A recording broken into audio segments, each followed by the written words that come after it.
কি দেখি হয়ে গেছে আমি নিজেও করতে না, বাচ্চা দুইটা লই আমি বড় এখন অসহায় আছি।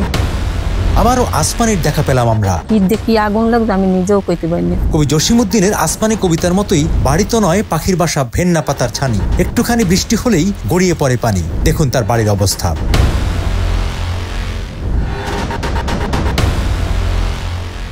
ঘরে সব কিছু পুড়িয়ে গেছে, কিছু আসলে না। আসবো সে গল্পে। শুকনো মুড়ি আর পানি দিয়ে ইফতারে বসেছে বাড়ির লোকজন। হঠাৎ পরিস্থিতি বদলে গেল। তরমুজ বোধহয় এই মৌসুমে প্রথম কাটা হচ্ছে এই বাড়িতে। চাদর বিছিয়ে বড় আয়োজনে চলছে ইফতার। একই এত পোড়া কাপড়, এত দাগ কোথা থেকে এলো? বাচ্চা গাছা লইয়ে শীতে অনেক কষ্ট হয়েছে। শীতে মানুষের বাসায় যাইয়ে রয়েছি, খাতা একটা কম্বল ইয়ে দেশে টেসে হেই দিয়ে রয়েছি বাচ্চাগুলো ইয়ে। মানুষের বাসায় কাজ করেই খাওয়া লাগে, কিন্তু যে কাজে করি ওতে ও পয়সায় তো আর সংসার চলে না। শুরু থেকে বলি, নেদারল্যান্ডস থেকে পাঠানো নাম প্রকাশে অনিচ্ছুক একজনের টাকায় ইফতার নিয়ে আজ যাচ্ছি বরিশালের নলছিটি থানার পাওতা গ্রামের একটি বাড়িতে। আমাদের এ কাজে আজ সঙ্গী হলেন স্থানীয় অলিউল ইসলাম।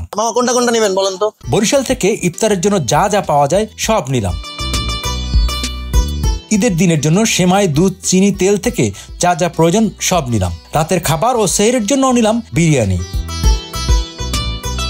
সব কেনাকাটার পর মাহেন্দ্রতে ছুটলাম পাওতা গ্রামের উদ্দেশ্যে। পথ যেন আর শেষ হয় না। ওদিকে বিকেল প্রায় গড়িয়ে যাচ্ছে। যেতে যেতে পথের দুপাশের নান্দনিক সৌন্দর্য আমাদের চোখ আটকে দিচ্ছিল বারবার। যাক, শেষে পৌঁছে গেলাম বাড়ির পথে। দূর থেকে অটো গাড়ি দেখে এগিয়ে আসলেন একজন। বাড়ি পৌঁছে অনেকটা হোঁচট খেলাম। অলিউল ইসলাম যেভাবে বলেছিলেন পরিস্থিতি তার চেয়েও নাজুক। ইফতারের একটু আগেই আমরা পৌঁছালাম। গিয়ে দেখি মা তার ছোট্ট দুই ছেলেকে নিয়ে বসে আছেন। সামনে একটা প্লেটে সামান্য মুড়ি, সাথে এক গ্লাস পানি। এই নিয়েই তাদের ইফতার। খুব অল্প বয়সে একমাত্র উপার্জনক্ষম ব্যক্তিকে হারিয়ে অথৈ সাগরে পড়েছে পরিবারটি। আর সম্প্রতি মরার উপর খাড়ার ঘায়ের মতো আরেকটি ঘটনা ঘটলো। বৈদ্যুতিক দুর্ঘটনায় পুরো বাড়িটি পুড়ে ছাই। যখন স্বামী আছে তখন একটু ভালো খাইছি, এখন তো হে নাই, এখন তো একটু কষ্ট হয়। আমি নিজে তো জোগাড় করতে পারি না যে বাচ্চাকে খাওয়ামু। সে থাকলে তো একটু ভালো মন্দ খাওয়া যায়, কাজ করে আনতে। আমি তো পারতে আসি না, এর লেগে একটু কষ্ট হয়। আসবো সেসব ঘটনায়। ইফতারের আয়োজন করি আগে, সময় কিন্তু বেশি নেই। এত বাজার দেখে বেশ খুশি যে হয়েছে সেটা বলার অপেক্ষা রাখে না। সবচেয়ে বেশি খুশি মনে হলো ছেলে দুটো। তরমুজ কাটা শুরু হলো। লাল নাকি মিষ্টি এসব নিয়েও মন্তব্য শুনলাম। ইফতার গোছানো হচ্ছে।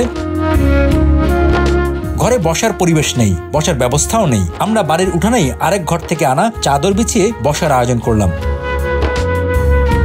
জীবন আসলে সবার জন্য সমান নয়। কেউ পায় অঢেল, কেউ শুধু এক মুঠো মুড়ি। এই মুড়িটাও সবসময় জোটে না। আমার স্বামী মরার পরে মানে খাওয়া সেভাবে চলে নাই, আমি জোগাড় করতে পারিনি।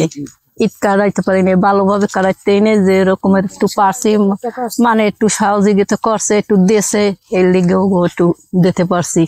এখন তো হেয়াও পারতে আসি না, কারণ এবার সবাইরই তো টানাটানি। এক জায়গায় গেলে কয় যে দেওয়া যাইবে না, খাবো আমরাই আছি, এইভাবে কয়। এর লেগে তো আর কিছু করার নেই। কি করবো, যেরকম চলে ওই চালায়, আল্লাহ চালায়। বাবা মারা যাওয়ার পর 10 বছরের ছেলেটা ফ্যান চালানোর চেষ্টা করছিল, কিন্তু পারেনি। অসুস্থ হয়ে ফিরে এসেছে মায়ের কাছে। আর মা, তিনি নিজেই অনাহারে থাকেন। বাচ্চারা কান্না করলেও খাবার দিতে পারেন না।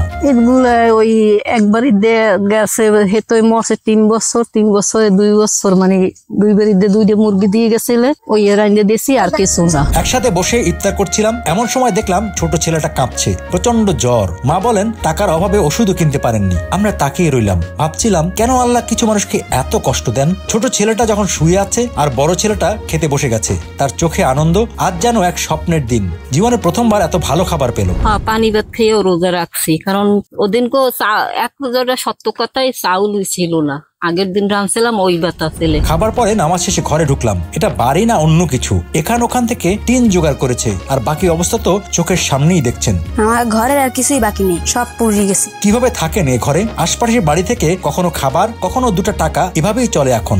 আমি এই এলাকারই লোক। আমি যতটুকু জানি, আমিও চেষ্টা করছি ঈদের সময় আমরাও একটু কাপড় চুপড় দিই এলাকার মানুষকে, কিন্তু ওদের নামটা আমার কাছে একবারই থাকে। আমরা তো বেশি দিতে পারি না। আমরা দেখা যায় একটা 3 পিস দেই, ওই যে ওনার শাশুড়ি আছে ওনাকে একটা শাড়ি দেই, এই পর্যন্ত দিতে পারি। কিন্তু গত ঈদে আমি এখানে আসছি দেখার জন্য ওদের অবস্থাটা কেমন, কিন্তু দেখলাম যে ওরা ঈদে কোনো কিছুই পাক করে নাই। তখন আমি সকালে আইসা নিজে মুরগির টাকা দিছি, চিনির টাকা দিছি, সেমাইয়ের টাকা দিছি, বলছি নিয়ে আসো। আমি এখানে দাঁড়িয়েছি, বাজার থেকে নিয়ে আসো। ওরা অন্য এগুলো পাক করছে। আমি বলছি আমি দুপুরে খাবো। আসলে আমি না খাওয়ার জন্যই, যাতে ওরা দ্রুত পাক করে বাচ্চাকে যেন খাওয়াইতে পারে, ওই জন্য আমি বলছি আমি দুপুরে এখানে খাবো। ওরা এই বাজার টাজার নিয়ে আসা ওই গতবার ঈদটা এভাবেই কাটছে আমার জানা মতে। তো আমি চাই যে ওদের এই সময়টা যাতে একটু পরিবর্তন হয়। আপনারা এখানে আসছেন, ওদের একটা ঘরের জন্য ব্যবস্থা হয়। ওরা ওই বাচ্চাটা এখন লেখাপড়ার সময় যদি একটু লেখাপড়া করাইতে পারে তাহলে মনে করেন যে যাক ছেলেটা কিছুটা লেখাপড়া শিখছে।